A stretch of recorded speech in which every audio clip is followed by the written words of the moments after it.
quanto mais informação você tem, maior a probabilidade de você conseguir identificar um comportamento ali dentro daquelas informações. E com isso, você consegue traçar melhores estratégias, baseadas em dados e informações reais.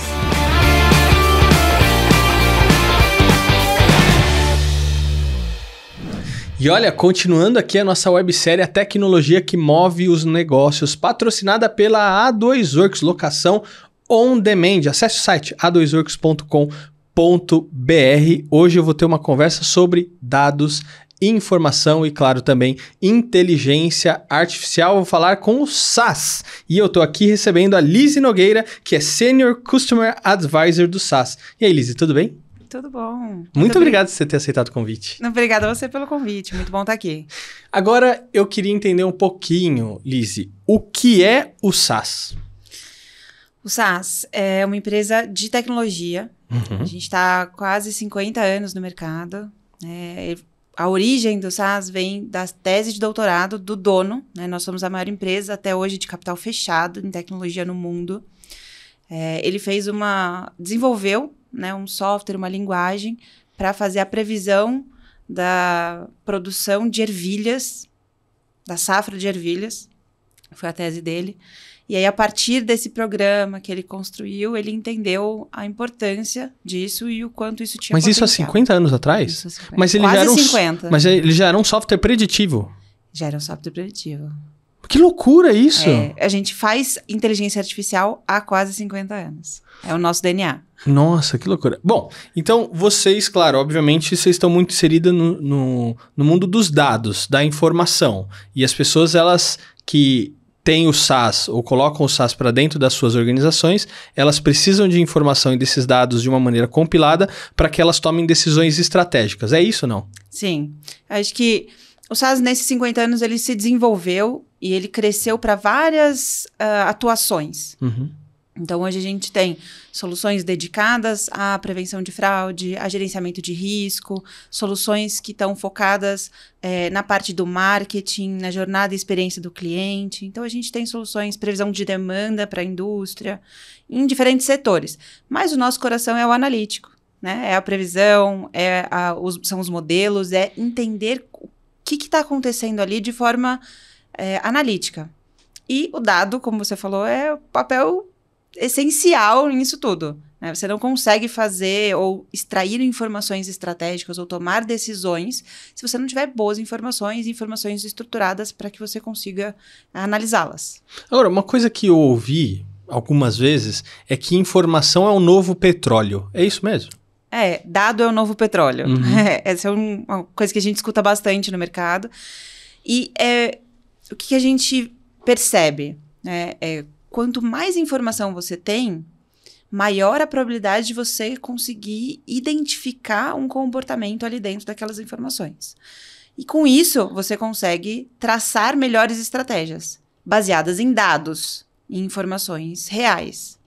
Então, por exemplo, você tem lá um produto que você vende na sua loja há 2 anos. E aí você coleta toda essa informação de venda, de quando vende, quem compra, qual é o perfil da pessoa que compra, quantos anos ela tem, há quanto tempo ela compra, com que frequência ela compra. Então, você vai coletando uma série de informações, não só do seu produto, mas todas as informações correlatas. E aí você consegue começar a analisar, tá bom, eu vendi. Por que eu vendi esse tanto? Você vai olhar para trás, primeiro, né? Então, por que eu vendi essa quantidade? Por que essa loja vende mais que essa? Por que eu vendo mais nesse mês do que naquele? Eu vou enxergar essas diferenças para daí eu começar a analisar e entender o motivo. Com o motivo estabelecido, eu consigo olhar para frente. Então, quanto mais eu vou vender? Quanto mais eu preciso de estoque para garantir essa venda? Então, tudo isso está relacionado. E só é possível se você tiver os dados. Então, é isso.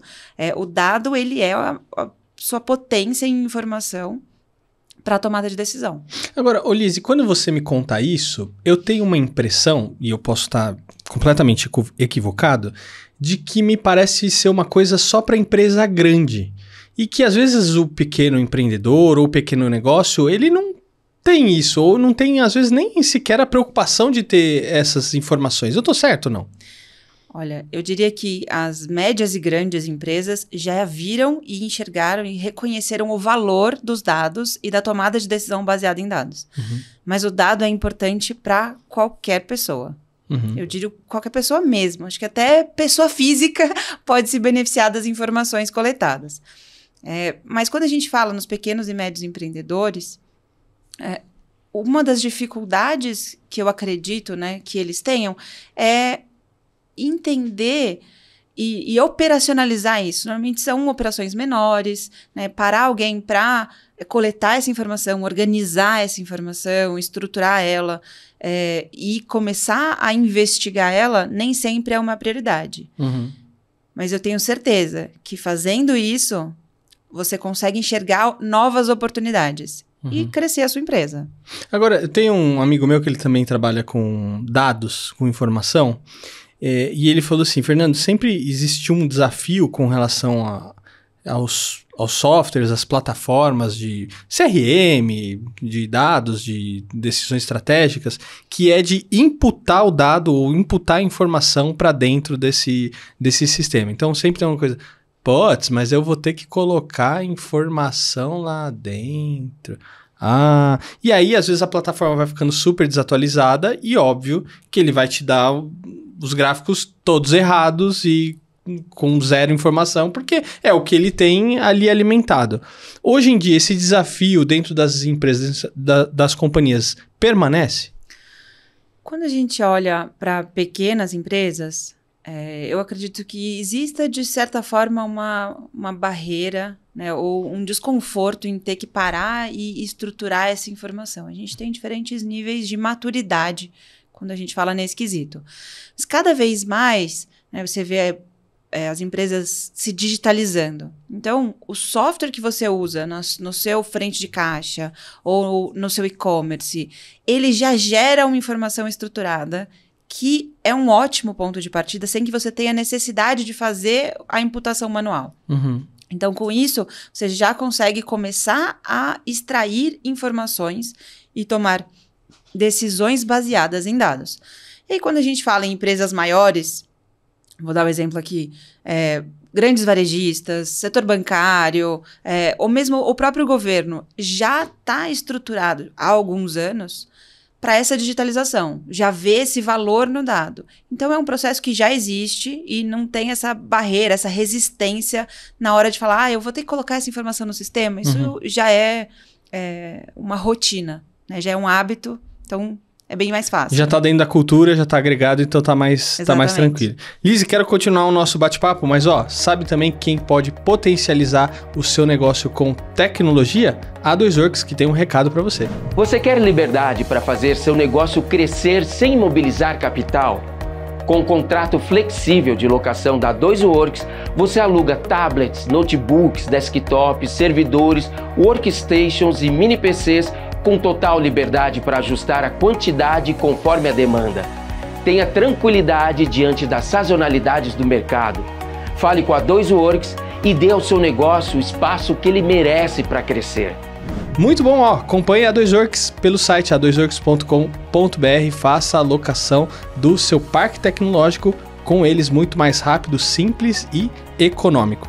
Ô Lizzy, agora tem um dado aqui, tem um termo aqui que eu ouvi e aprendi agora recentemente, nos últimos minutos, que são os dados sintéticos. Eu nunca tinha ouvido falar disso daí. O que são esses dados sintéticos?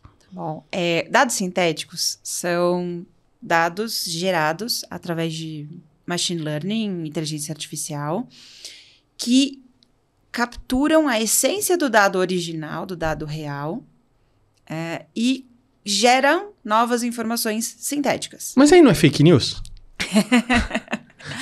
Tem uma diferença grande. Quando a gente fala de dados fake, você está inventando coisas sem base nenhuma. Você está distorcendo informações. O princípio do dado sintético é que você precisa do dado real, original, e ele vai aumentar o volume daquele dado. Ele é muito útil para casos onde você tem pouca informação. Então, por exemplo, no sistema de saúde, você tem uma doença rara. E você quer entender aquela doença, entender os padrões dela, como seriam possíveis formas de tratamento, como que as pessoas, um volume maior de pessoas reagiria a um tratamento. Antigamente, você precisava coletar mais dados. Isso significa mais pessoas doentes. Ninguém quer isso.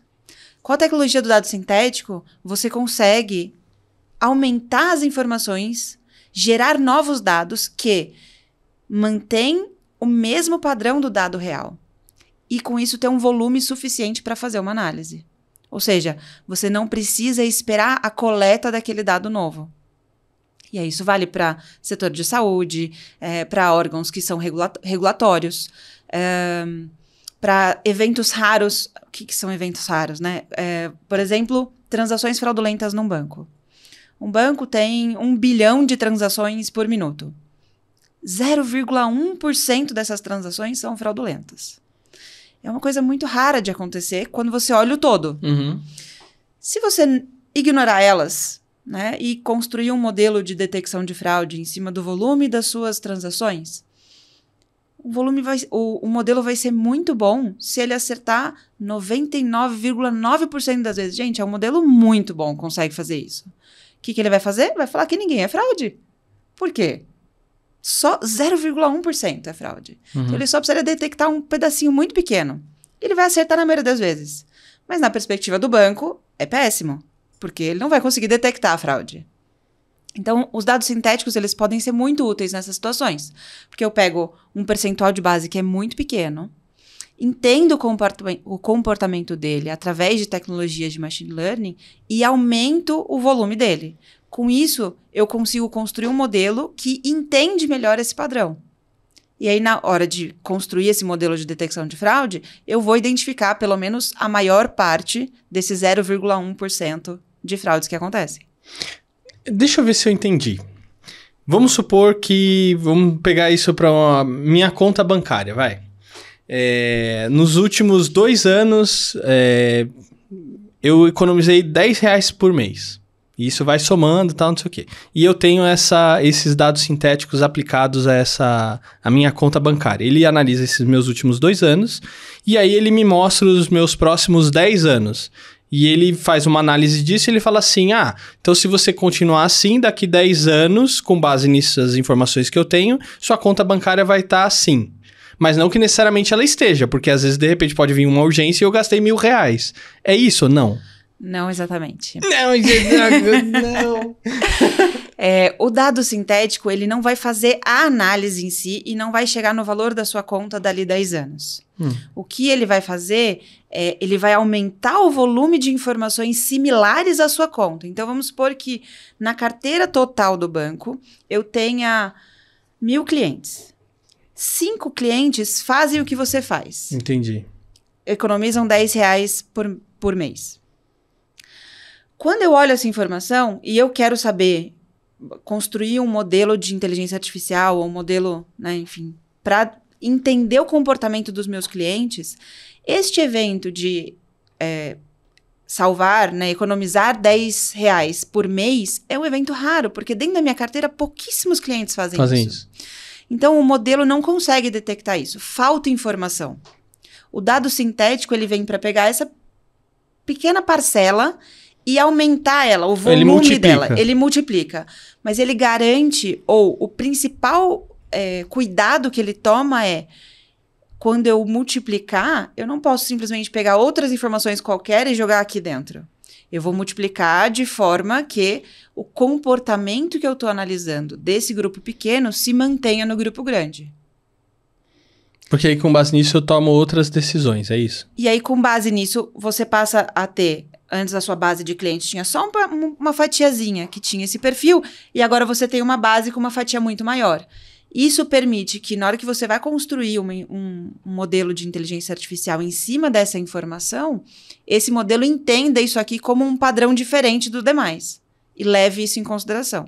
Então, o dado sintético ele vem antes do entendimento futuro. Porque senão, se a gente considera ainda aquilo muito pequeno, ele não vai nem levar em consideração.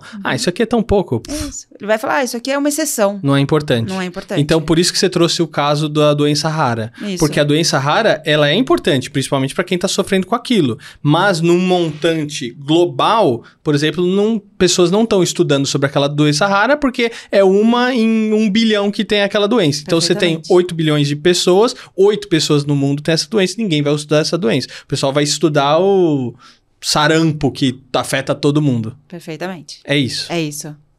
Agora eu entendi, viu? Demorei um pouquinho, mas eu entendo.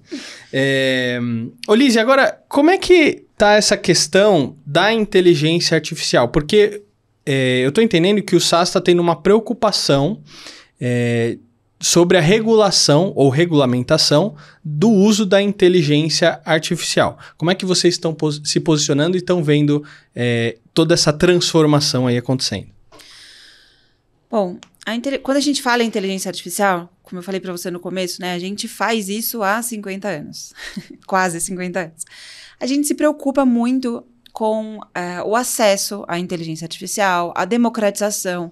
A gente entende que é uma coisa tão poderosa, é uma coisa que tem tanto potencial de benefícios que mais gente deveria utilizar, que mais gente poderia utilizar. Nos últimos 2, 3 anos, a gente vê aí um novo boom, que é a inteligência artificial generativa, né? E ela traz um certo desconforto. Porque a hora que você fala assim, eu vou democratizar a IA generativa, todo mundo vai poder utilizar, né? O ChatGPT está na palma da sua mão no seu celular, por exemplo. As pessoas que não tinham ainda familiaridade com a inteligência artificial, vamos dizer assim, tradicional, ficam ainda mais confusas com uma inteligência artificial generativa. Puxa, ela está criando texto, está criando vídeo. Isso aí, né, daqui a pouco, não precisa mais de gente, né? A máquina vai tomar o meu lugar. Então, eu acho que um cuidado que a gente tem que ter é a tecnologia, para que ela te responda alguma coisa, ela precisa ser solicitado para ela. 1, precisa de informação, então o dado é extremamente importante. 2, e eu preciso saber pedir para ela o que eu quero. Então, a inteligência artificial, generativa ou não, ela não vai fazer nada sozinha, ela não é uma mágica. Ela vai fazer com a interação de um usuário. Eu digo que, eu brinco, uma analogia que eu gosto de fazer é quando surgiu a fita cassete, os CDs e tudo mais, vai ser o final do rádio, né? Quando surgiu a inteligência artificial generativa, vai ser o final da vida do criador de conteúdo, ou, né, enfim, do pessoal do marketing, das agências. Fez-se muito terrorismo em cima disso, né?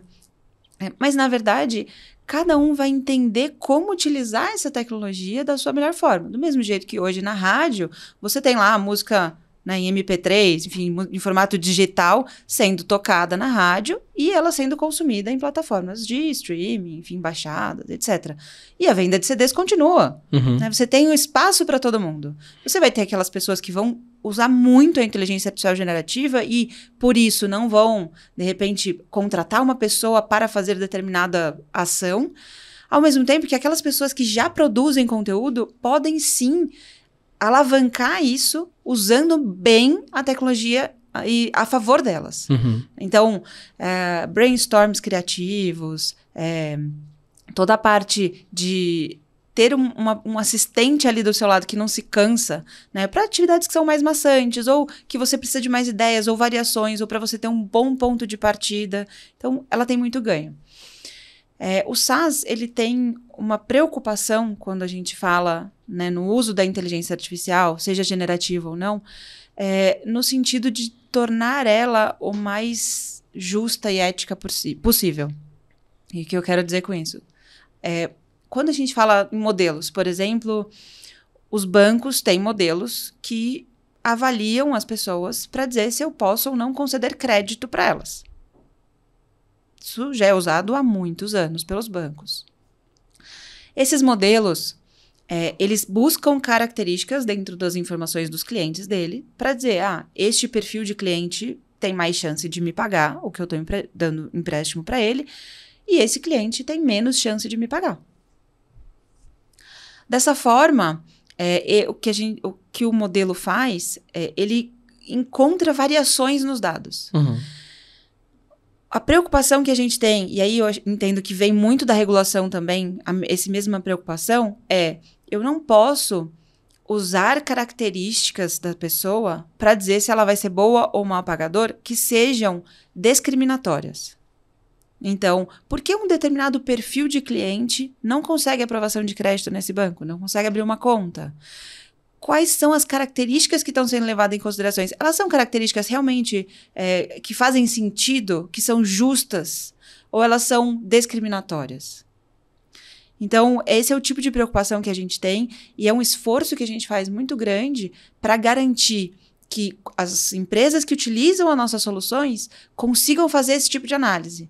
Então, a gente tem ferramentas que permitem o usuário dizer: o que meu modelo está olhando? Quais são as informações? Ele está olhando tom da pele?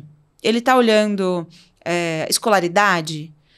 São informações discriminatórias ou não são? Não, ele está olhando renda. Ele está olhando gênero. São ou não são informações discriminatórias? E aí, empoderar o usuário para que essa decisão seja tomada da melhor forma. Esse é o caminho que a gente olha, né? Então, ter essa transparência no uso da inteligência artificial e fazer isso de forma ética, garantindo que a tecnologia seja utilizada para melhorar a vida das pessoas e não para prejudicá-las. Então, você tem 2 caminhos aí, pelo que eu entendi. Então, um é conscientizar o público, de maneira geral, a mentalidade pública sobre inteligência artificial, que assim, calma gente, vocês não vão perder todo mundo o emprego amanhã. Então esse é um caminho. E o outro caminho é, tipo assim, calma aí que às vezes também vocês podem estar analisando os dados de uma maneira errada, então vocês precisam olhar, peraí, mas qual que é a informação que vocês estão olhando para não cometer um erro, por exemplo, discriminatório. Então você tem a conscientização pública e aí você tem um trabalho interno nas empresas para tomarem as melhores decisões sem que isso afete negativamente a vida das pessoas. É isso? É isso mesmo. São 2 caminhos. Quando a gente fala da conscientização, é um trabalho mais, acho que social, assim, né? Justamente para, pessoal, né? Não é tudo isso, não precisa desse medo todo, né? A tecnologia, ela vem para facilitar a vida de todo mundo, né? Ela diminui uma série de problemas que a gente encontra na sociedade, ela vem para resolver uma série de dores, facilitar muita coisa. Tem espaço para todo mundo. Ô, Lizy, agora tem um ponto que eu acho que pode ser que esteja preocupando algumas pessoas, pelo menos as empresas ou pessoas que são mais ligadas a isso, que é a questão da sustentabilidade. Eu vou trazer um caso aqui do Bitcoin. O Bitcoin, pessoal, não, vamos minerar Bitcoin, não sei o que, aí os caras alugavam galpão com um monte de ar-condicionado, botavam um monte de máquina e placa de vídeo. Não, eles estão minerando. O que é isso? Não, estão criando os bits que mineram e transformam e lê o código e não sei o que, e minera. Eu falei assim, mas o que é isso? Quanto de energia vocês estão gastando aqui, consumindo para... Vocês estão malucos? O que é isso? Vocês estão gerando o quê? Não, é gerando uma moeda. Que moeda? Cadê a moeda? Não, é digital. Eu falei, meu Deus do céu, que loucura isso aqui. Quando a gente vai para a inteligência artificial, também existe uma economia de energia, de processamento computacional enorme, né? E hoje o SaaS está olhando para isso? Vocês estão tendo alguma preocupação com relação, por exemplo, emissão de carbono, consumo de energia? Como é que vocês estão vendo isso daí? O SaaS se preocupa muito com o ESG, né, que é o global, para falar justamente dessa parte de ambiental. Quando a gente olha para a inteligência artificial, principalmente a generativa, que é os famosos LLMs, né, os Large Language Models, ou mais popularmente conhecido como ChatGPT e similares, eles têm para eles entregarem o que eles entregam, todas as interações, eles gastam um poder computacional gigantesco, porque o volume de informações que eles consomem para gerar aquela resposta de 10 linhas ali é muito grande. Esse processamento, a gente entende que ele deveria ser utilizado quando ele precisa mesmo, né? você não precisa perguntar para o ChatGPT... Quanto é 2 mais 2? Exatamente. Coisas que você conseguiria resolver com tecnologias que são mais baratas e que consomem menos energia e processamento. Né? Quando a gente fala nas empresas, muitas ainda estão olhando para a parte de custo, porque essas tecnologias de inteligência artificial generativa, elas processam em nuvem.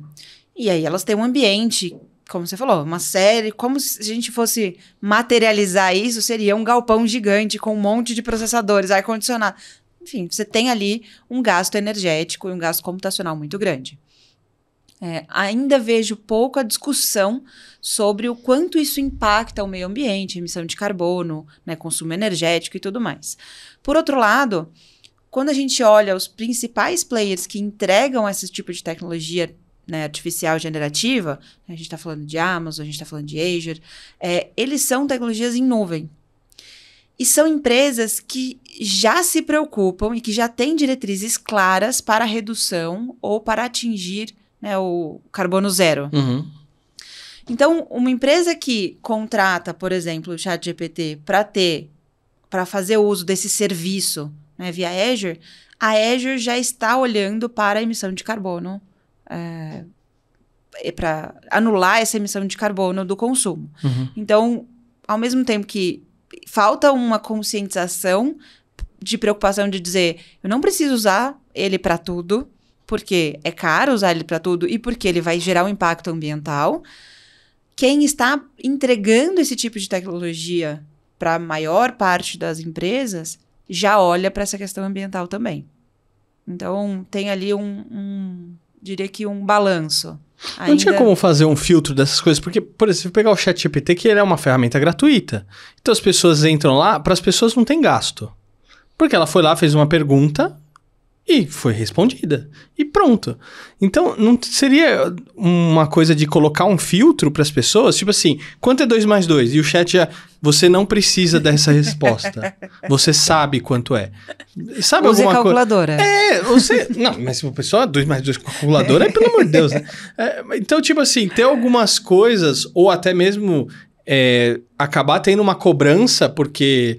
Fala assim, não dá pra você usar de graça, porque a gente vai ter que pagar isso, isso e isso por causa do que você está usando. E aí as pessoas também, porque aí quando é pago ou tem um limite, aí as pessoas não vão ficar perguntando coisas que, tipo, não precisa, né? Que aí você filtra melhor. Não, calma, eu não posso jogar isso aqui pra...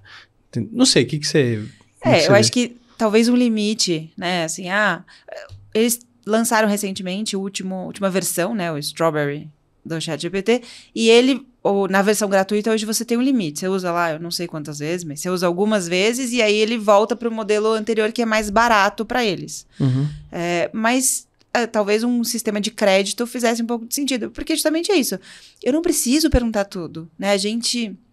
O cérebro humano, ele foi desenvolvido para buscar o caminho que menor gasta energia. Uhum. Então, em vez de eu pensar e chegar na resposta, eu vou perguntar para ele eu vou terceirizar isso, né? Uhum. Então, talvez limitando isso, criasse esse ímpeto nas pessoas de que eu tenho um cérebro, eu posso utilizar ele, eu não preciso depender dele externamente.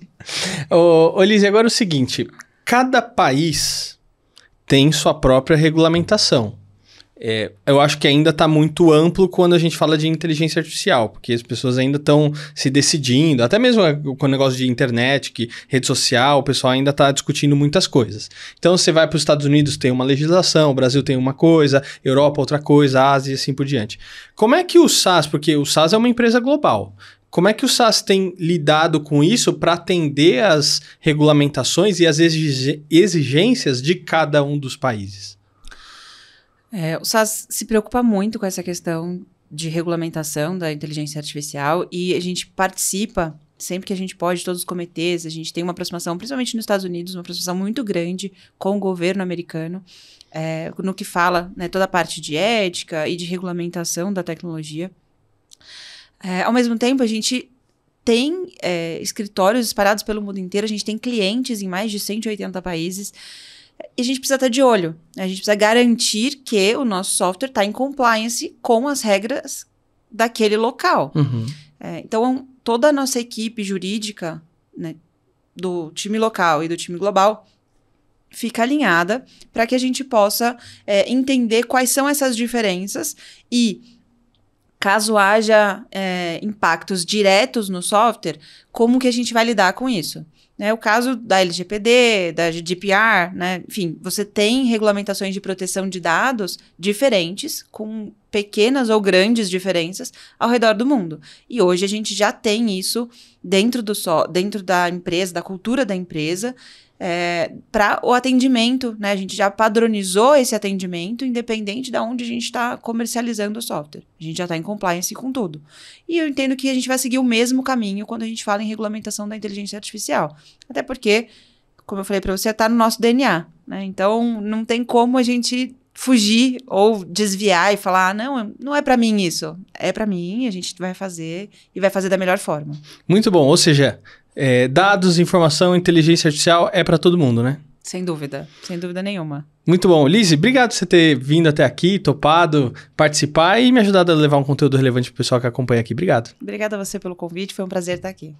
E continue acompanhando aqui a nossa série A Tecnologia que move os negócios e também move as empresas. Mas usar aí o ChatGPT com um pouquinho mais de parcimônia, de calma, tranquilidade. Não sai perguntando tudo não, porque aí a gente consome um monte de energia e eu acho que a conta lá na frente vai sair um pouquinho cara. E lembrando do nosso patrocinador, A2Works Locação On Demand, que é muito mais econômico, muito mais rápido, prático e também sustentável. Vejo você no próximo episódio. Até a próxima. Tchau!